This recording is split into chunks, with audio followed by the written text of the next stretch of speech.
My name is Dr. Maruf Salman. Today I'll be discussing some strategies that organizations can use to build brand preference. Brand is very important, right? A brand is not what we tell our consumer it is.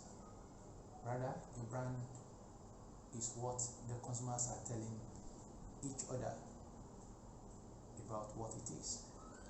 In essence, telling our consumers, telling our customers, this is who we are or this is what we do, will not go a long way to tell the consumers what your brand actually represents.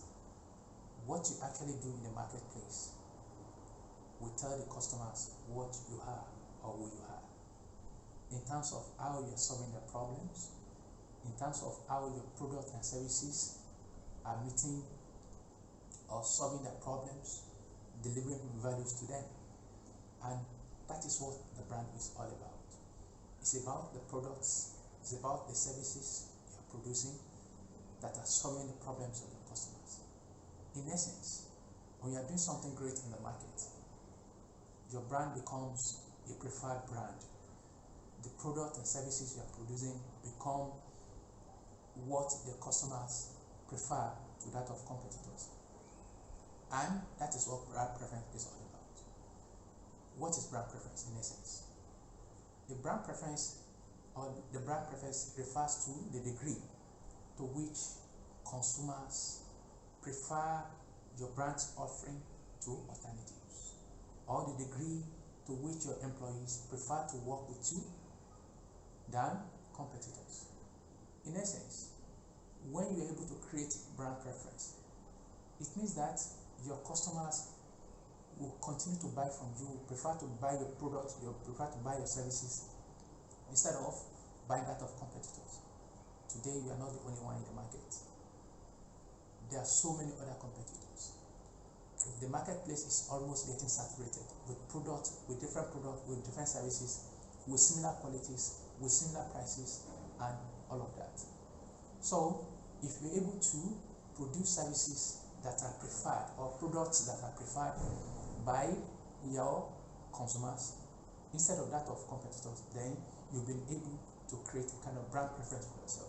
And that will tell on the success of your brand. Of course, you want to succeed, but success is not attained on a platter of gold. It has to come with a deliberate effort or efforts. It means that you have to be intentional about succeeding in the marketplace. And it is when you're able to succeed that you'll be able to do what? Meet your obligations. Your obligations to your customers, your obligations to your employees, your obligations to your shareholders, your creditors, and a host of that. In essence, what is the purpose or what is the importance of brand preference? Talking about brand preference is highly essential in a number of ways. Number one, it's going to lead to brand loyalty. Talking about brand loyalty is just the degree to which your customers continue to buy from you. They continue to patronize your brand, your product, your services, instead of buying from another organization. And of course, when they continue to buy from you, it means that it's going to tell much on your profitability. It's going to tell much on your bottom line. Like just what I said, when you're able to make profit, then you'll be able to meet your obligations. And it's not just about the external customers alone. It's equally about the internal customer, that is your employees. When your employees are loyal, it means they prefer to be with you from the genesis, from the beginning of their career till the end of their career. Instead of moving from one organization to the other, they prefer to stay with you. Then, when they prefer to stay with you, it means that you'll be able to train them, make them to be resourceful to your organization, make them to contribute to your bottom line, and of course they will grow along with you. Apart from that, when you have brand preference, you'll be able to charge premium price. Premium price is a price that is above the standard price that is obtainable in the market. Charging premium price implies that your customers, your consumers have a kind of perception that your brand has superior quality more than that of competitors. It means that they believe that your brand is solving their problems more than that of competitors. It means that they can see something, they can achieve certain benefit, they can gain certain value in your brand than that of competitors. Therefore, you'll be able to charge premium price. Premium price, just like I said, is a price that is above the industry standard. Apart from that, when you're able to create brand preference, you'll be able to turn your customers to brand advocates. Brand advocates implies that your customer become your mouth organ. They become your, speak for you, say something about you, evangelize about you, preach about you, preach the gospel of your brand to all their friends, to all their families, and that will lead to a kind of subjective norm or social influence through which you can get a lot of referral, through which your non-customers can get certain information about your product, and of course they will also turn to customers or their customer to you eventually. Apart from that, brand preference helps you to create a successful and sustainable business. When your business succeeds, it means that you continue to be in the market. You'll be able to be a sustainable business that investors will be interested in. And when investors are interested in your business, it means that there will be continuity for you, irrespective of what time says, irrespective of what condition of the market is. So sustainable business is one of the benefit of brand preference. Then, how do you create brand preference? We're talking about brand preference. How do you create brand preference? Well, there are some strategies that can be adopted. Today, I'm going to talk about 5 or 6 of that strategies. Number 1, you have to make your brand to be appealing. You have to make your brand to be appealing. We are talking about appealing, brand appealing. What does that really imply? Appealing means your brand is interesting, your brand is stimulating, your brand is fascinating. Global brands such as Apple, Google, IKEA, Facebook, Tencent, Alibaba, and a host of them, they are fascinating brands. They are brands that appeal to their users, their customers. And of course, when your brand is appealing, when your brand is fascinating, when your brand is stimulating, it's interesting, you'll be able to create familiarity. Brand appealing creates familiarity and connection with your audience. And of course, what makes your brand to be appealing is that there's something that is unique about your brand. Uniqueness is the key to brand appeal. And of course, it says something about who you are, what you stand for, and what you have to offer. That is what brand appeal is all about. Brand appeal tells your customers the reasons why they have to buy from you instead of the competitors. So, number 1 strategy to use to create brand preference is that your brand must be fascinating, your brand must be interesting. And how do you make your brand to be interesting? Is that you have to humanize your brand. It's not just about advertising. It's not about just promotion. It's not just about social media. It's about making sure that your brand behaves like human, attending to the needs and preferences of your customers, paying attention to their needs. Humanize your brand. Ensure that your brand, think along your customers. Think along with your customers. Apart from that, you have to show social proof. How is your brand preferred by customers, by other customers?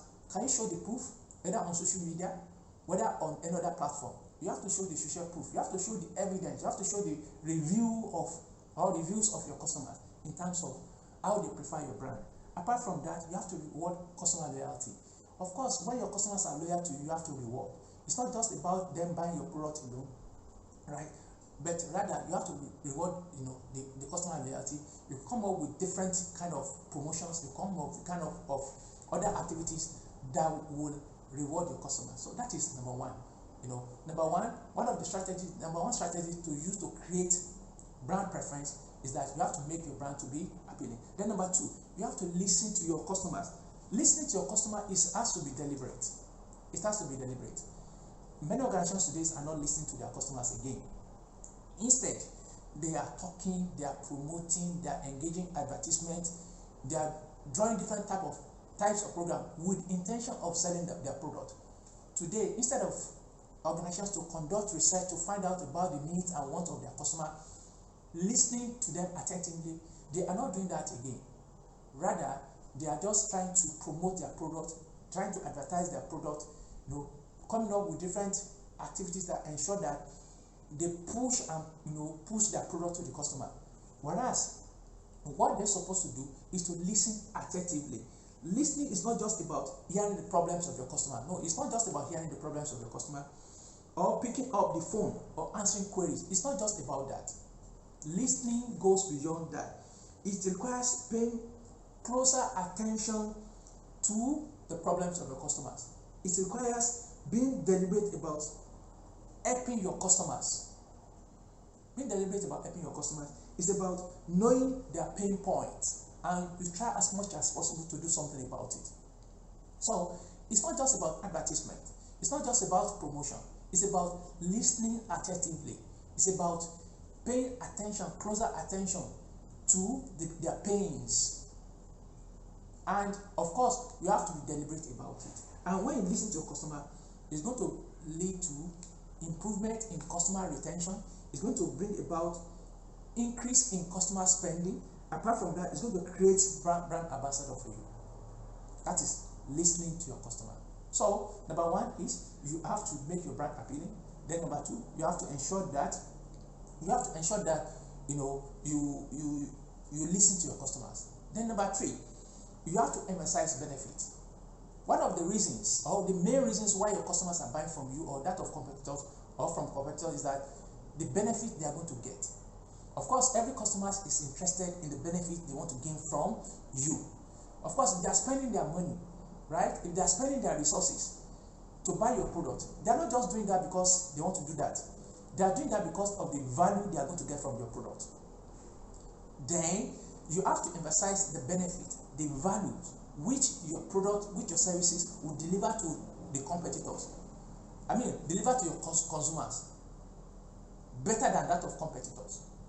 Just like I said initially, what is unique about your product? What is unique about the benefit they are going to get? Of course, every product has benefit, whether we like it or not. But what is unique about the benefit they are going to get from your product? What makes the benefit they are getting from your product to be different from that of competitors? Because every customer is buying your product because they are going to get certain benefit. If I'm going to get the same benefit from you and that of competitors, then why should I buy from you? Definitely, I may prefer to buy from your competitors. Therefore, you have to emphasize the benefit in terms of uniqueness of the benefits they are getting. For instance, is it about the taste? Is it that the taste of the product? For instance, if a company that is selling coffee, is it that they are getting superior taste from your product, from your coffee that they will not get from that of competitors? Is it that your services are very fast? Is it that you respond to customers on time? Is it that you attend to their complaint within 2 hours, 3 hours once the complaint is received? Right? Of course, definitely, customers will prefer an organization that responds to their query very fast than that of other organizations that will not do that. Is that right?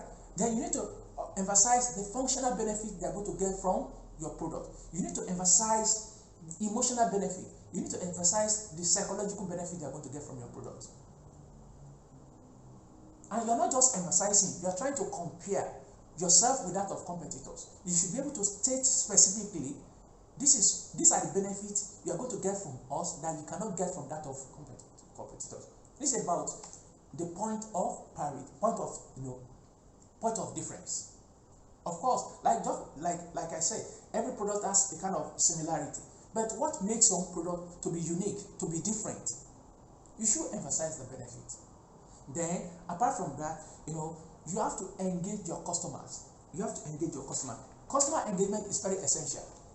Customer engagement is very essential. If you're talking about engagement means that you have to continue to create a relationship with your customer. Relationship is very essential, very important, whether we like it or not. Relationship with your customers, external customer, internal customer, you have to continue to engage them. You have to continue to engage them. Engagement is targeted at improving satisfaction in all ramifications. It's about nurturing relationship. When your customers are satisfied, there's every tendency that we have some tendency that they are going to become loyal. But that satisfaction will not come except you are meeting their expectations. Except you are meeting their expectations. So engagement is very essential. And when your customers are engaged, they will invest their personal time, their money, their energy, or other resources beyond what they spend at the point of purchase. Engagement will make sure can guarantee that your customers will join your associations, will engage in some clubs, will engage in some other activities which your organizations involve. And of course, this is going to send a kind of signal to other customers. So customer engagement is very essential for you to create brand preference. Apart from that, you have to support your customers throughout their entire journey, throughout their entire customer journey decision. Talking about customer decision journey. Customer decision journey, today customers are taking decisions concerning the product they are buying, concerning the services they are patronizing or they are receiving. Of course, in the course of taking these decisions, right, they pass through certain stages. Whether initial consideration, whether active evaluation, that is, by the time they are trying to compare and contrast different type of product in terms of benefit they are going to get, maybe in terms of closure, by the time they are bought your product, or even after they have bought the product. You don't have to leave the customers alone or in all these stages of their journey. You have to ensure that you supply them the necessary information that can be beneficial to them.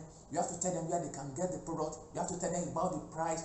You have to tell them you are always there for them, supporting them from the time they came across your product until they have bought the product, and even after they have bought the product. So you don't have to leave them after they have bought the boat. Don't think the contract has ended. It is not about contractual. It's not about just transactional relationship. It's about continuous relationship. So it's about continuous relationship. So you have to ensure that you support your customer throughout their decision journey. And maybe the last one, you have to ensure that your brand evolves over time and resonate with your audience. Of course, when you see a lot of organizations today, a company like Coca-Cola, company like Apple, that's why they are coming up with different products almost every day. It means that they are not resting on their laurel. Despite that they have succeeded, despite that they are global companies, despite that they are top companies in the world, right? They are still evolving. They are still listening to their customer. They are still coming up with different products and services. They are still conducting research to ensure that they update their product, they upgrade their brands, they upgrade their companies to align with the needs and wants of their customers. So you have to continue, you have to ensure that your brand evolves over time. So thank you so much for listening to me today. This is about brand preference. I believe that brand preference, is an important strategy that assists organizations to achieve success in the marketplace. And just like I've said, success is not attained on a platter of gold. It has to be deliberate. And one of the strategies that can be used to achieve success in the marketplace is by ensuring that your brand becomes a brand that is preferred by customers. Just like I said, brand preference implies your customers prefer you than the competitor. They prefer your product, your services than that of competitors. And that your employees will prefer to work with you instead of working for another organization.